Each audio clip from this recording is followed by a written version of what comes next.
And welcome back to Frankly Speaking. I'm your host, Frank. Joining me on the line tonight is my good friend Neil Bodenheimer and Julien DeMarco as well is on the line. Tonight is what?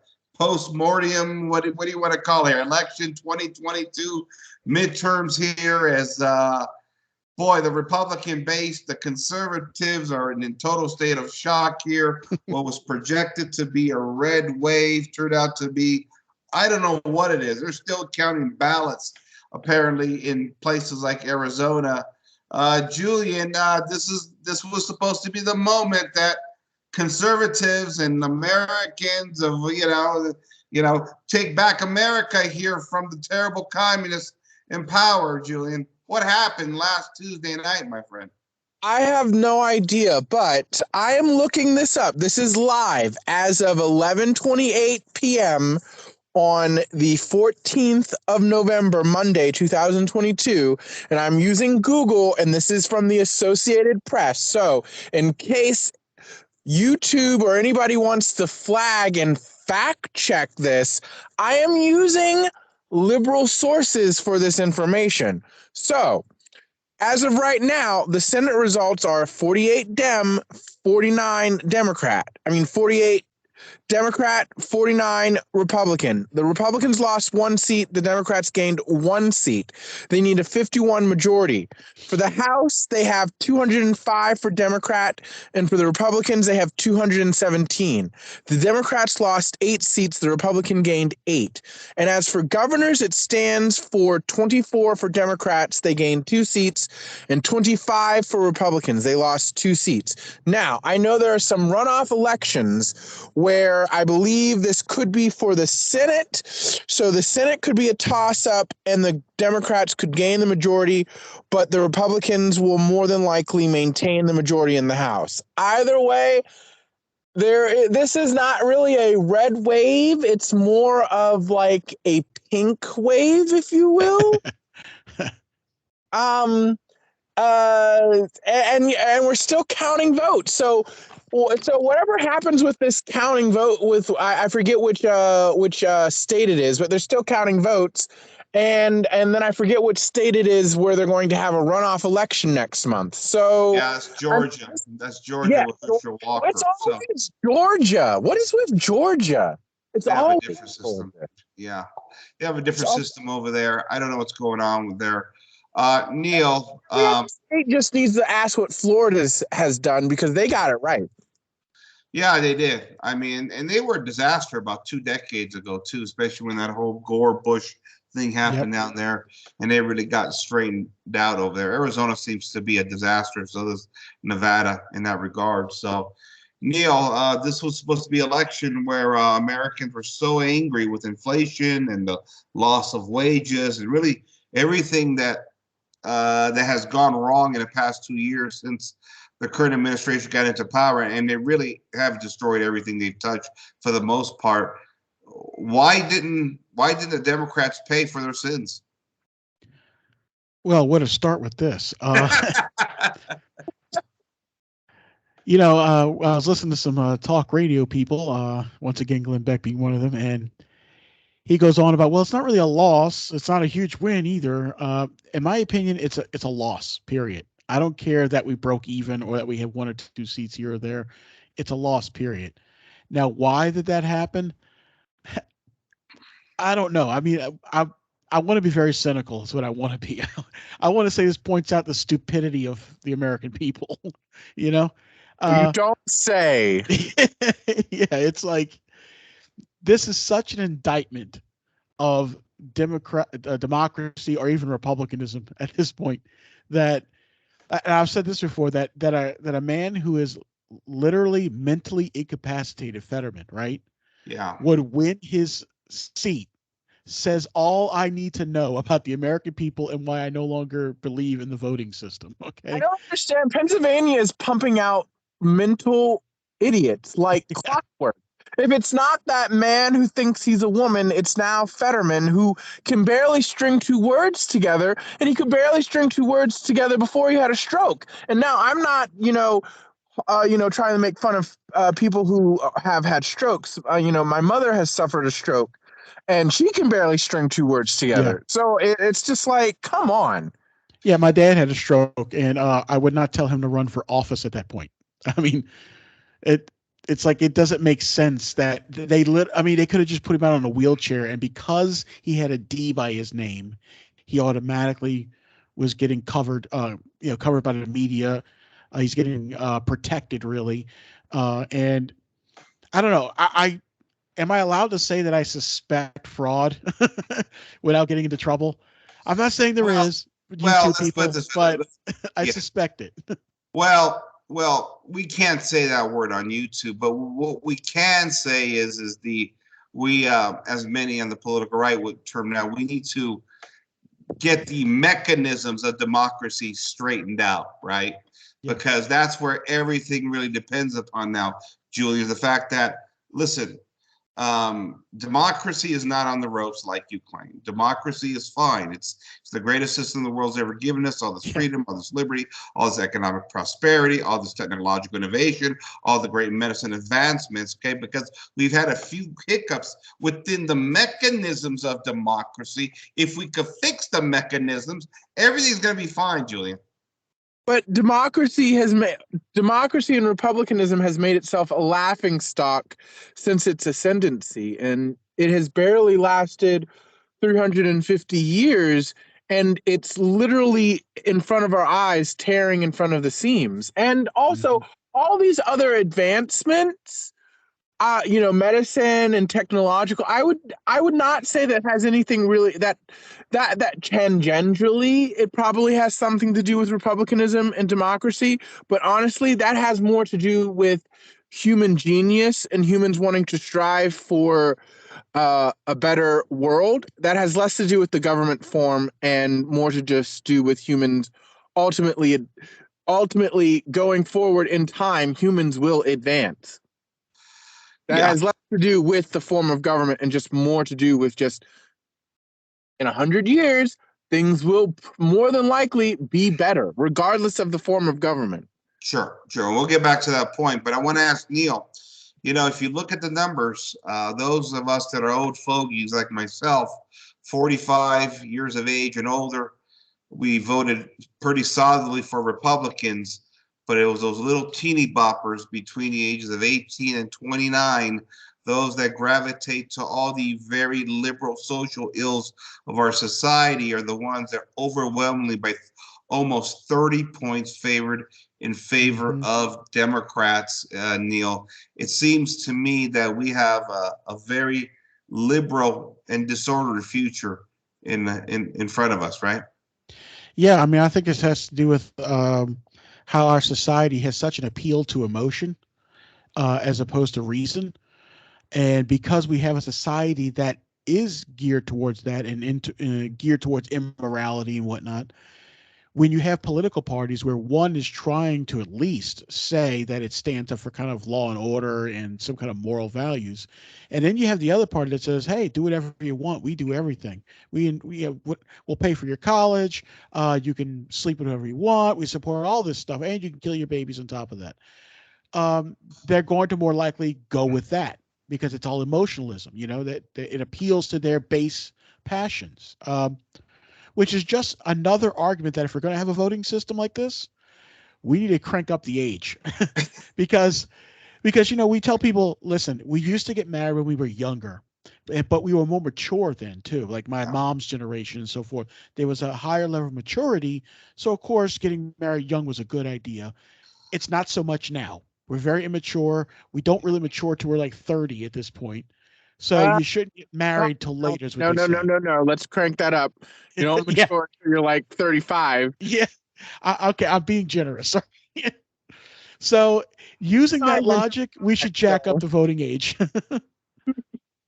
Yeah, Julian. Okay, let me get back to your point, Julian, here, okay? Because I got a bone. Well, I don't got a bone to pick with you, but classical liberals have a bone to pick with you.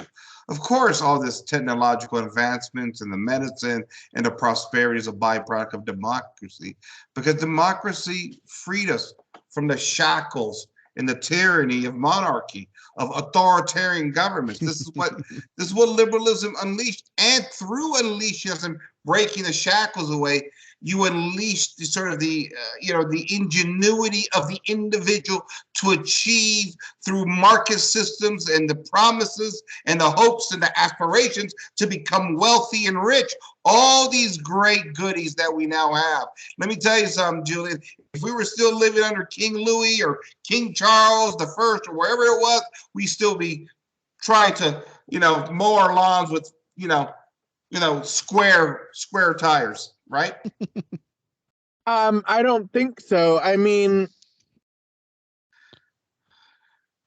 there's an economist, Hans Heimermann Hoppe, who talks about time preference and says that if countries today were still under monarchy, that they would be infinitely richer than they are today, because the monarch owns the country, just like you own your house. For example, and he uses this example.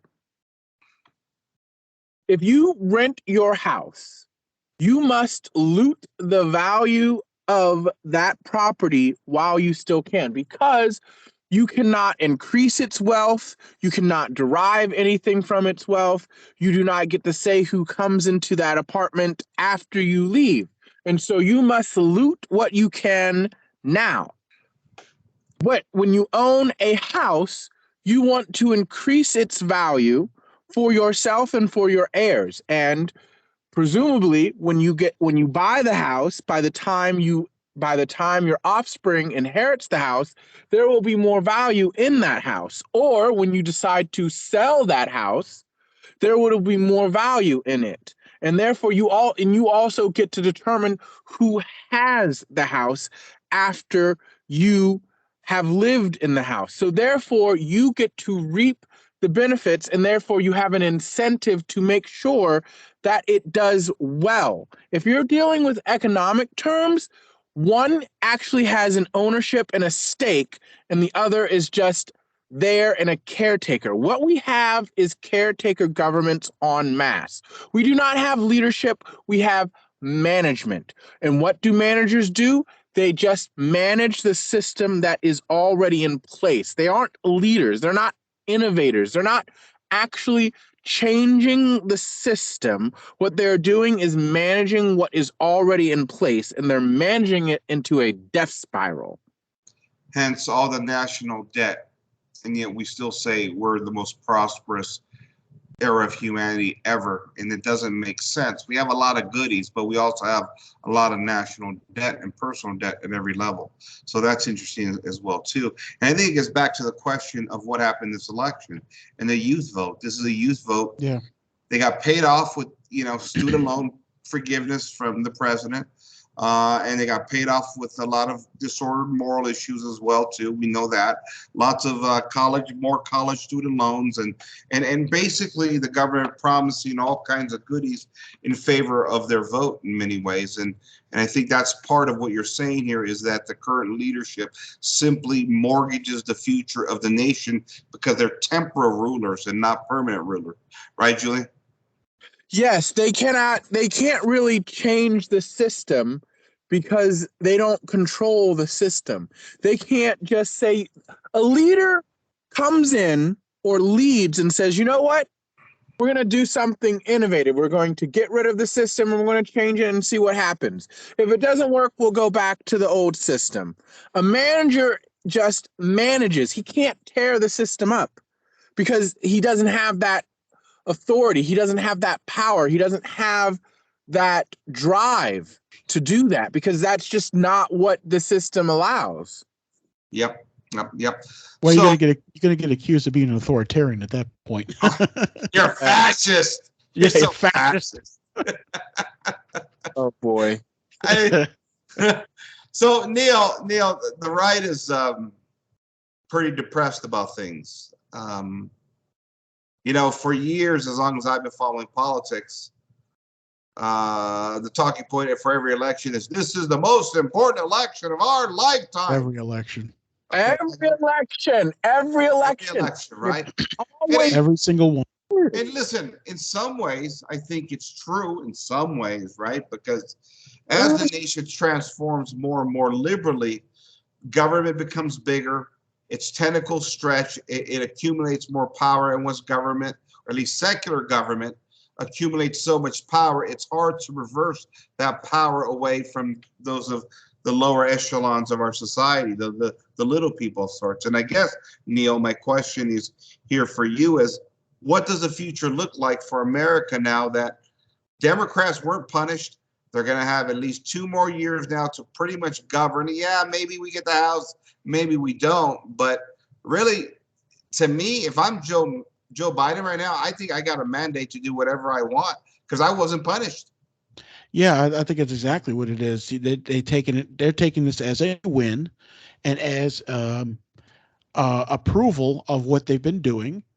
And it's just going to get worse. They're going to continue not only with their policies, but they're probably going to amp it up and do even worse things. And I don't foresee a Republican victory presidentially wise either. Because if this is how it turns out, with all the stuff that's been going on with this administration and different things going on, the inflation, the high prices, all that stuff, if this is the turnout, why do we think it's going to be any better for a presidential run, no matter who it is? I mean, no matter who it is, yeah, no matter who it is, but especially, but I think if Trump runs, I think it's not a good idea. He's got so much baggage attached to him at this point. Yeah, they need him so much. It's over.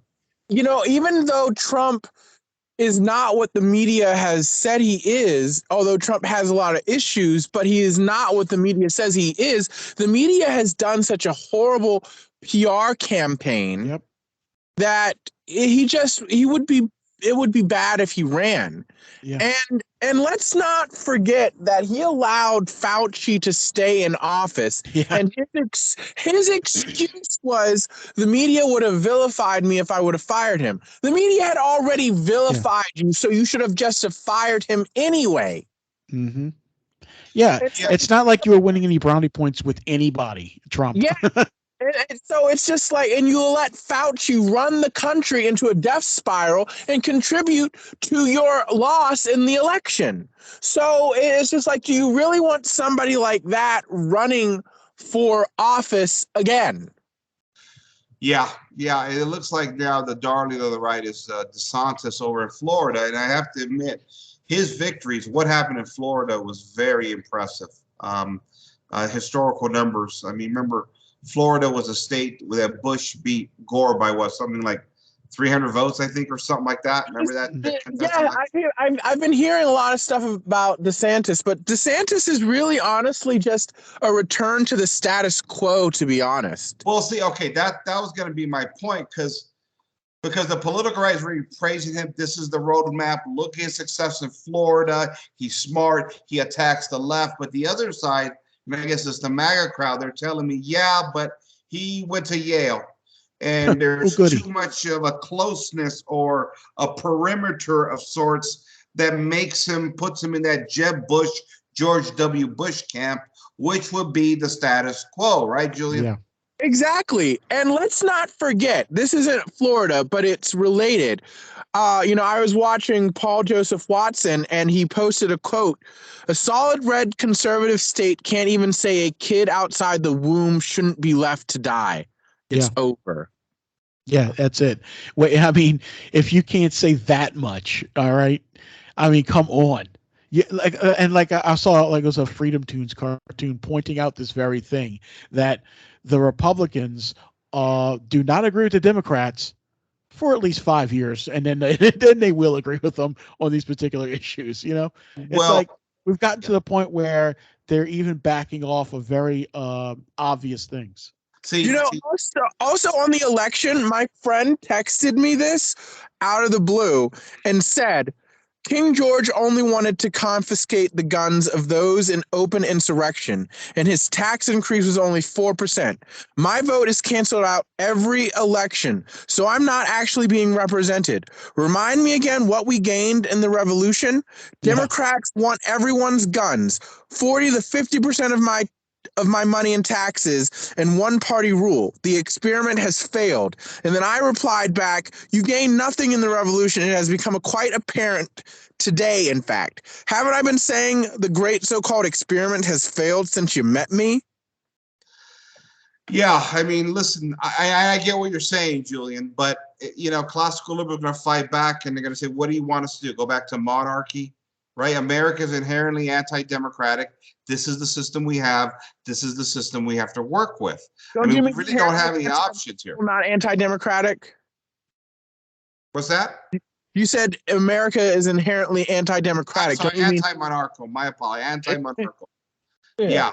So, I mean, listen, the idea of anti-monarchism is so ingrained in the American founding. I mean, the question is, what do we do with that, right? It's a Clearly, we difficult just need notion. to keep voting harder because clearly that's what's going to Well, happen. that's why Yeah. they would tell you that we just got to fix the mechanisms. That's it. Let's just fix the mechanisms that are broken right now, and then we can have glory on earth again, or glory, God bless America again. Julian, what's wrong with that? I mean, honestly, when you have a solid red state that says that a baby outside of the womb is not worth saving, vote harder isn't going to fix that. Yeah, I know. There's so Yeah, many it's problems there. it's just going to keep going further left. It just, I mean, even if we had a Republican House, a Republican Senate, a Republican president, a Republican judiciary, okay, they would still not roll back anything the Democrats have done. They would still defend things like, the homosexual marriage and this kind of stuff, these kind of unions and whatnot. As long as you don't do it to kids, you can go ahead and do it as adults. They're going to still allow these things to take place. They're still going to allow abortion to happen in any state that wants it. So it doesn't even matter if it were Republican. It doesn't even matter if the mechanisms are fixed and we got more Republicans. It's not going to change. Well, and this is where the counter argument for classical liberals would be that Americans are not liberals. They're not kooky-do liberals. They're The conservative. elections that we just went through says otherwise. Well, that's why they're saying if you fix the mechanisms, right? If we have irregularities in certain areas that are dictating elections right now, well, that's not representative of the American people, who are naturally conservative people. They're not kooky-do leftists, right, Julian? I mean, ever since I've been growing up, everything in this country, from my education to the television, everything has been liberal, leftism, progressive, whatever thing you want to use, and conservatives or Republicans or conservative Republicans or whatever word you want to use for them have always been seen as the idiots, the stupid people, the retarded people, the backwards people, the bigots, the whatever you want to use. And the media, everything is always going to the left, everywhere and everything. It doesn't matter. And Matt Walsh said this. It doesn't matter if the country is ruled top down by Republicans. It's still going to be Democrats. The Democrats control everything. I mean, I feel like he made a very big truth bomb to, I guess, to himself or to his audience. I don't know if that was scripted or whatever, but on the video that I was watching today on Matt Walsh, he said, it doesn't matter if the Republicans control everything. The Democrats are still in power. They're still in control. Nothing will change. Neil, one of the things that related back to the idea of how all these 18 to 29-year-olds broke so hard for the Democrats, and judging by the history of my experience in politics, especially being on the right for so long and being the Republican Party and working in some campaigns in an unofficial capacity, I believe what's going to happen as a result of those polling numbers or the results of those elections, especially with that demographic, is that the right is going to convince themselves in order to win the next election, they're going to have to shift a little bit more to the left. I suggested this to a friend of mine who shot back and said, well, wait a minute. If you think the right is going to go woke, they're not going to go woke. And I said, well, maybe not all at once, but this has kind of been the trajectory of the Republican Party. They stopped fighting on the disordered issue. They've stopped fighting on contraception, and really, if it wasn't for a really strange anomaly in the Supreme Court with these justices, I never even saw really Republicans fighting to end abortion. It's just that it's a general tendency that the country always goes to the left. Are we to believe that the right will stand strong, lock arms and hold the line on the wokery, in your opinion? No, they're going to turn, and they're because they've been turning. There was a time when the Republicans were against abortion no matter what. Well, now now we have to accept exceptions for incest and rape. Okay. Okay. Now you can only have it up to so many months of pregnancy. Okay. Well, maybe a little bit longer. There was a time when the Republicans were staunch. Cuts. What was that? I'm sorry, I don't mean to cut in, but it's death by 1,000 cuts. It's go in for a penny, take a pound. That's what Republicans are. So it's again, this is calling a spade a spade. Democrats, the left, the liberals, progressives, whatever, we want to destroy everything now, and we're going to destroy it today, and we're turning the lights off today. The Republicans are like, let's destroy everything slowly, but leave the lights on. Yeah, and that's my point. Is that it's like there was a time when the homosexual issue, the gay marriage issue, where Republicans were dead staunch against it. We're not going to have that. It was a big loss with the Supreme Court and everything. Now you even have the likes of Glenn Beck saying, "Well, hold on, you have a right to live as you want, and you should be able to get married if you want." It's like they always adopt the policies of the left, just maybe 5 years or a couple of years behind. Yeah. It's like 5 years from now, the Republicans will be as liberal as the Democrats are today. Yeah, and it's going to keep progressing that way. That is definitely a trend. I think one of the things we've heard recently, I think I shared this with you, Neil, but I want Julian's reaction here is that on the issue of gender transition, right? Things like bottom surgery and things like that. Shapiro's taken a position that he's against it if it's, when it comes down to children. But if you're an adult, Julian, there's really anybody. Shapiro, the new governor of Pennsylvania, Shapiro. Ben Shapiro. Well, I mean, of course Ben Shapiro would say something like that. I mean, he has a man who goes by the name of Blair White, on his show, because Blair White is against, transgender kids and all the, the progressive and crazy extremist wokeism of transgenderism. But here he is presenting himself as a woman with the whole sex reassignment surgery and looks like a woman, even though he isn't. So it's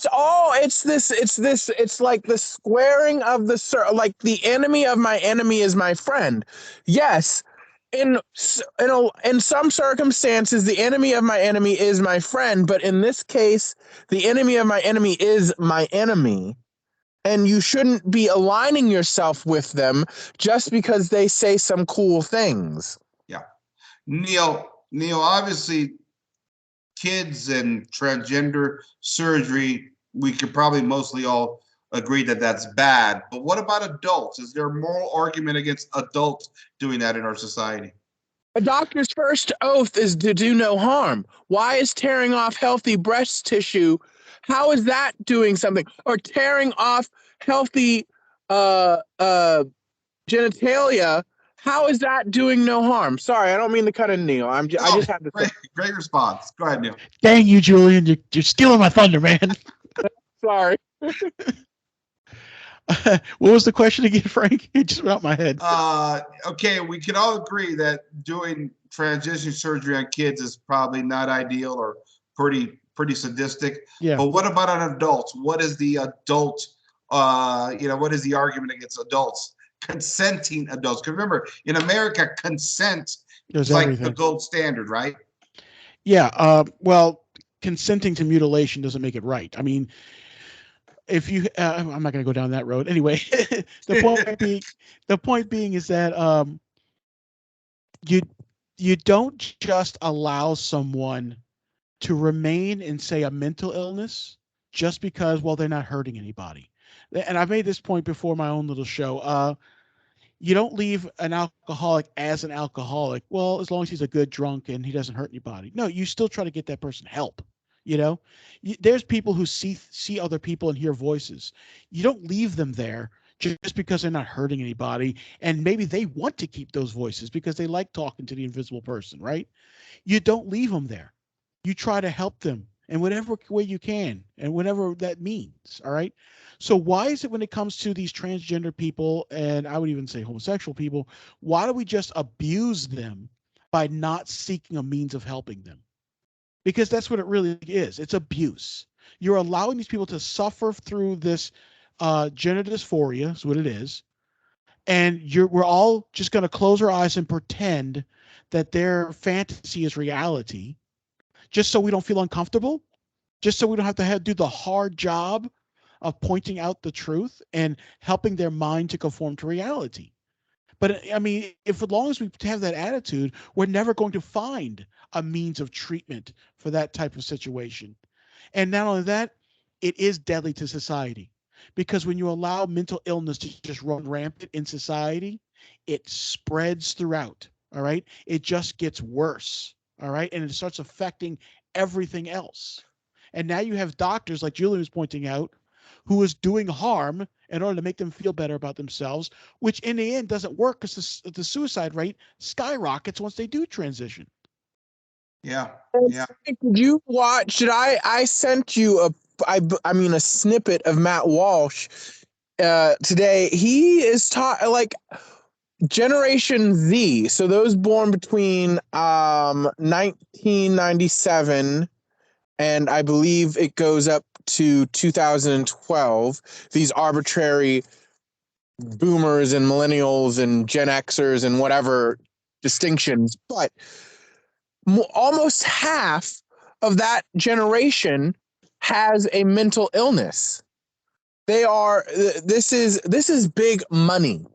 Yep. This is big money. And the transgender issue, if any of you haven't watched, whether it's you, Neil, or Frank, or just our audience, haven't watched Matt Walsh's What is a Woman documentary, I implore everyone to see it. It's very groundbreaking, very well done.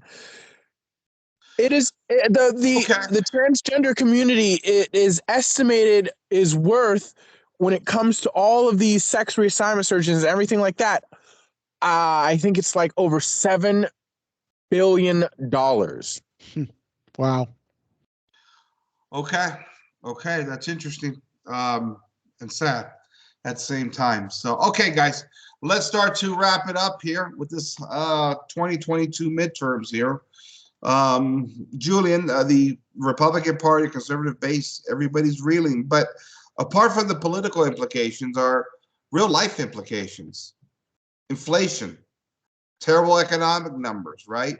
And really the spread of all this social depravity that the Democrats are going to continue to push. But let's just start at home here with the base pocketbook issues here.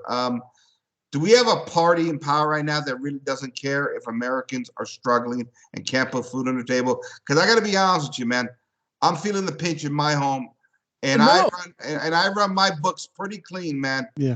Here we're pretty responsible in my home, and it's beyond hard at this point.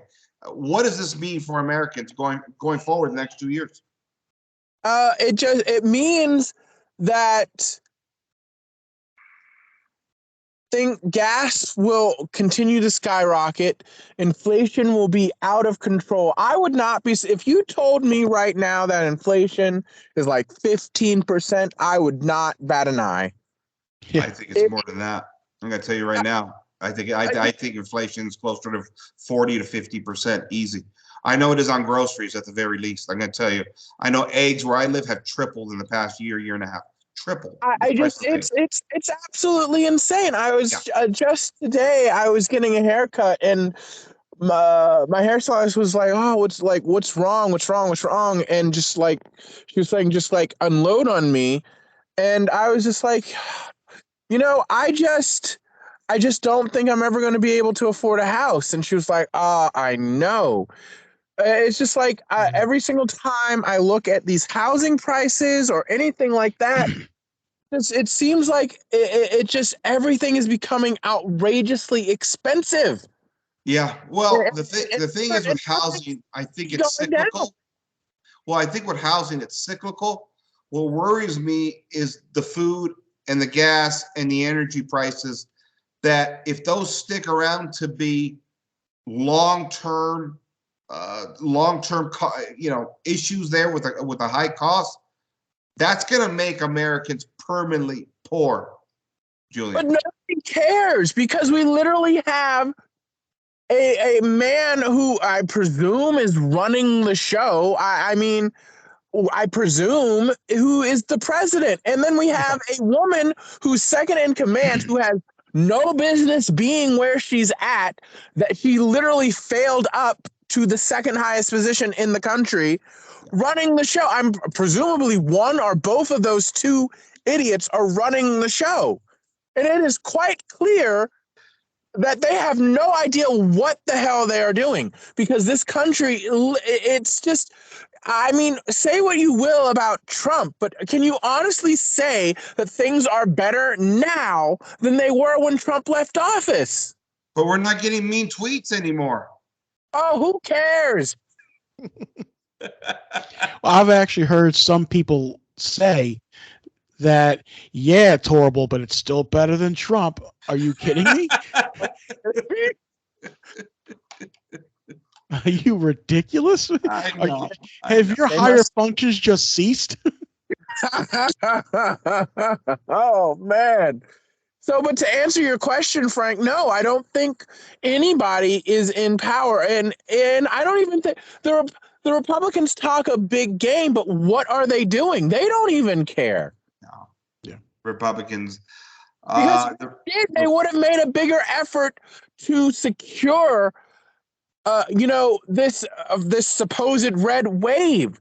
They would have Yep. done everything in their power.